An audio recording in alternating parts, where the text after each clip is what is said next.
नमस्कार, स्वागत है झारखंड की फटाफट ताजा बड़ी खबरों में। पहली बड़ी खबर, जेएसएससी कार्यालय के बाहर उम्मीदवारों का प्रदर्शन, परीक्षा रद्द करने की मांग।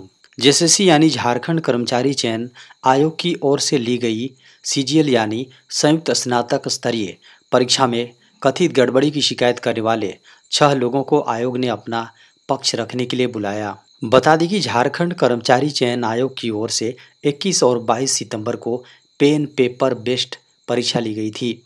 दोनों दिन परीक्षा के दौरान इंटरनेट पूरे झारखंड में बंद रही। दूसरे दिन की परीक्षा समाप्त होते ही इस पर प्रश्न खड़े होने शुरू हो गए। बता दें कि झारखंड के राज्यपाल संतोष कुमार गंगवार द्वारा छात्रों की शिकायतों की जांच के लिए आयोग को लिखे गए पत्र के मद्देनजर भर्ती परीक्षाओं में गड़बड़ी के आरोपों की जांच के लिए जेएसएससी ने पिछले सप्ताह 3 सदस्यीय समिति गठित की थी। पीएम मोदी 2 अक्टूबर को झारखंड में 83,300 करोड़ रुपए से अधिक की विभिन्न परियोजनाओं का करेंगे शुभारंभ। प्रधानमंत्री नरेंद्र मोदी 2 अक्टूबर को झारखंड के हजारीबाग में दोपहर लगभग 2 बजे 83,300 करोड़ रुपए से अधिक की विभिन्न परियोजनाओं की आधारशिला रखेंगे, शुभारंभ करेंगे और उद्घाटन करेंगे। खबरों की माने तो यह पहल 30 राज्यों और केंद्र शासित प्रदेशों के 549 जिलों और 2,740 ब्लॉकों के लगभग 63,000 गाँवों को कवर करेगी, जिससे 5 करोड़ से अधिक आदिवासी लोगों को सीधे लाभ होगा।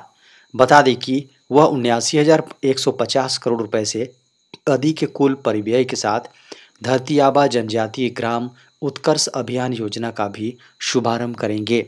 अभियान का उद्देश्य भारत सरकार के 17 मंत्रालयों और विभागों के नेतृत्व में 25 लक्षित हस्तक्षेपों के माध्यम से सामाजिक बुनियादी ढांचे, स्वास्थ्य, शिक्षा और आजीविका में महत्वपूर्ण अंतराल को दूर करना है।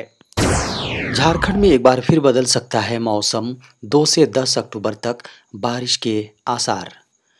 झारखंड में दुर्गोत्सव के बाद मानसून के कायम रहने की संभावना है। पूजा उत्सव के बीच में हल्की बारिश होने का पूर्वानुमान जताया गया है।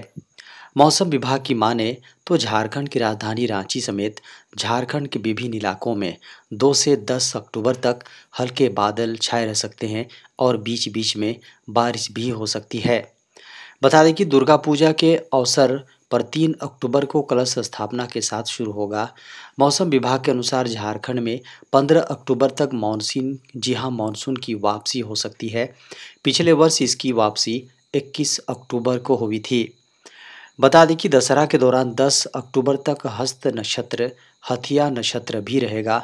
हस्त नक्षत्र की अवधि 27 सितंबर से शुरू हो चुकी है, जो 10 अक्टूबर तक चलेगी। झारखंड में आधा दर्जन वरिष्ठ अधिकारियों का तबादला।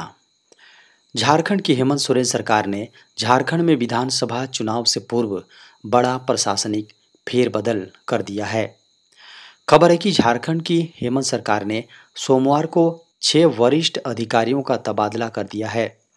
बता दें कि तबादले के अनुसार हेमंत सरकार ने मंजूनाथ भजंत्री समेत झारखंड के आधा दर्जन आईएएस अधिकारियों का तबादला किया है। बता दें कि इस प्रशासनिक फेरबदल में सबसे बड़ा नाम झारखंड राज्य आजीविका संवर्धन सोसाइटी के मुख्य कार्यपालक पदाधिकारी मंजूनाथ भजंत्री का है। मंजूनाथ भजंत्री को रांची का उपायुक्त बनाया गया है। इसके अलावा जामताड़ा, लातेहार और पाकुड़ के उपायुक्तों को भी बदल दिया गया है। झारखंड में बिजली उपभोक्ताओं को मिली बड़ी राहत। झारखंड के बिजली कंज्यूमर्स को बड़ी राहत मिली है। खबर है कि Jharkhand state electricity regulatory commission ने झारखंड में बिजली की दरें बढ़ाने से जुड़े झारखंड विद्युत वितरण निगम लिमिटेड यानी जेबीवीएनएल की ओर से दिए गए प्रस्ताव को खारिज कर दिया है। कमीशन ने माना है कि 1 साल में झारखंड में बिजली की सप्लाई और इंफ्रास्ट्रक्चर में कोई उल्लेखनीय सुधार नहीं हुआ है, जिससे कीमतें बढ़ाने के प्रस्ताव को उचित माना जाए। जेबीवीएनएल ने बिजली वितरण के बढ़ते खर्चों और दायित्वों का हवाला देते हुए 2024-25 में घरेलू बिजली की कीमत प्रति यूनिट 2 रुपये 85 पैसे बढ़ाने का प्रस्ताव दिया था। इसी तरह व्यावसायिक श्रेणी में भी वृद्धि और लोड आधारित फिक्स्ड चार्ज लागू करने का भी प्रस्ताव कमीशन के समक्ष रखा गया था। बता दें कि प्रस्ताव था कि प्रति किलोवाट लोड के लिए उपभोक्ता से लगभग 100 रुपये लिए जाएं।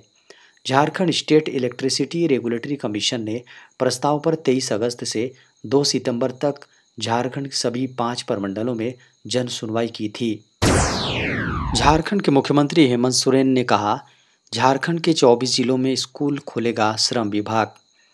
झारखंड के मुख्यमंत्री हेमंत सोरेन ने कहा है कि राज्य का श्रम विभाग अगले साल से 24 जिलों में गरीब बच्चों के लिए स्कूल खोलने का काम शुरू करेगा।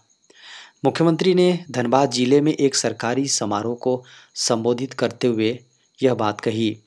उन्होंने कहा कि झारखंड में मॉडल स्कूलों की संख्या वर्तमान में 80 से बढ़ाकर 5000 हो जाएगी, ताकि गरीब बच्चे प्राइवेट स्कूलों के छात्रों के साथ प्रतिस्पर्धा कर सके। बता दें कि मुख्यमंत्री हेमंत सोरेन ने इस कार्यक्रम में लगभग 36,996 युवाओं को ऑफर लेटर बांटे, जिन्हें कई राष्ट्रीय और बहुराष्ट्रीय कंपनियों में भर्ती किया गया था। झारखंड में पटरी से उतरी रेलगाड़ी, रेलवे ट्रैक पूरी तरह क्षतिग्रस्त। झारखंड के सरायकेला जिले में एक मालगाड़ी बेपटरी हो गई। हालांकि इस हादसे में किसी के नुकसान होने की कोई खबर नहीं है, लेकिन इसकी वजह से रेलवे ट्रैक पूरी तरह से क्षतिग्रस्त हो गया है, जिसके कारण से इस ट्रैक पर ट्रेनों की आवाजाही बंद हो गई। बता दें कि यह रेल हादसा झारखंड के सरायकेला जिले के चांडिल में हुआ। चांडिल स्टेशन के पास सोमवार दोपहर 12 बजे के लगभग तेज आवाज के साथ मालगाड़ी पटरी से उतर गई। इस हादसे के बाद रेलवे ट्रैक क्षतिग्रस्त होने के कारण से टाटानगर स्टेशन से आने जाने वाली ट्रेनों की आवाजाही बंद कर दी गई। ट्रेनों की आवाजाही बंद होने से टाटानगर स्टेशन पर सैकड़ों रेल यात्री इंतजार में बैठे। एक्सपोर्ट का बिजनेस करने वालों को सरकार ने दी बड़ी राहत, टैक्स छूट की तिथि में किया बड़ा बदलाव। सरकार ने घरेलू शुल्क क्षेत्र डीटीए में स्थित इकाइयों से किए गए निर्यात पर आरओडीईपी, जहां आरओडीटीईपी योजना के तहत दिए जा रहे लाभ को 30 सितंबर 2025 तक बढ़ाने की सोमवार को घोषणा की है। निर्यात उत्पादों पर शुल्क और टैक्स की छूट की योजना उन टैक्स शुल्कों और शुल्कों की वापसी का प्रावधान करती है जो निर्यातकों द्वारा माल के निर्माण और वितरण की प्रक्रिया में खर्च किए जाते हैं और केंद्र, राज्य या स्थानीय स्तर पर किसी अन्य व्यवस्था के तहत उनकी भरपाई नहीं की जा रही है। बता दें कि इस अवधि इसकी अवधि 30 सितंबर 2024 को ख़त्म हो रही थी, लेकिन अब इसकी अवधि बढ़ा दी गई है।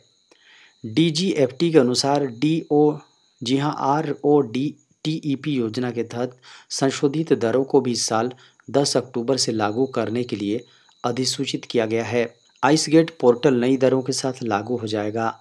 माल की आवक और ढुलाई जैसे बिल जैसे सीमा शुल्क संबंधी सभी दस्तावेजों को ऑनलाइन दाखिल करने के लिए आइसगेट पंजीकरण एक पूर्व शर्त है। रेलवे में सरकारी नौकरी की भरमार, 14,298 पदों पर निकली भर्ती। रेलवे भर्ती बोर्ड यानी आरआरबी ने एक नोटिस जारी कर बताया है कि टेक्नीशियन पदों के लिए ऑनलाइन आवेदन प्रक्रिया बुधवार 2 अक्टूबर 2024 को फिर से शुरू होगी। आधिकारिक नोटिस के अनुसार रजिस्ट्रेशन प्रक्रिया इस साल 16 अक्टूबर को बंद हो जाएगी। आरआरबी ने हाल ही में घोषणा की थी कि टेक्नीशियन भर्ती 2024 के लिए आवेदन विंडो जल्द ही फिर से खोली जाएगी। जो उम्मीदवार पहले आरआरबी टेक्नीशियन भर्ती 2024 के लिए किसी कारणवश आवेदन नहीं कर पाए थे, ऐसे लोगों को भारतीय रेलवे आवेदन करने का दूसरा मौका दे रहा है। युवाओं के पास rrbapply.gov.in पर 15 दिवसीय विंडो के दौरान अपने फॉर्म जमा करने का एक और मौका होगा। बता दें कि इस रेलवे भर्ती का नोटिफिकेशन इस साल फरवरी में जारी हुआ था। आरआरबी ने टेक्नीशियन ग्रेड 1 सिग्नल और टेक्नीशियन ग्रेड 3 पदों के लिए आवेदन आमंत्रित किए हैं। आरआरबी ने 40 कैटेगरी में टेक्नीशियन ग्रेड 1 सिग्नल और ग्रेड 3 के खाली पदों के लिए नई संख्या बढ़ाकर 14,298 कर दी है, जो पहले 18 श्रेणियों के लिए 9,144 थी। टेक्नीशियन पदों की संख्या संशोधित होने के बाद नई भर्ती की घोषणा की गई है।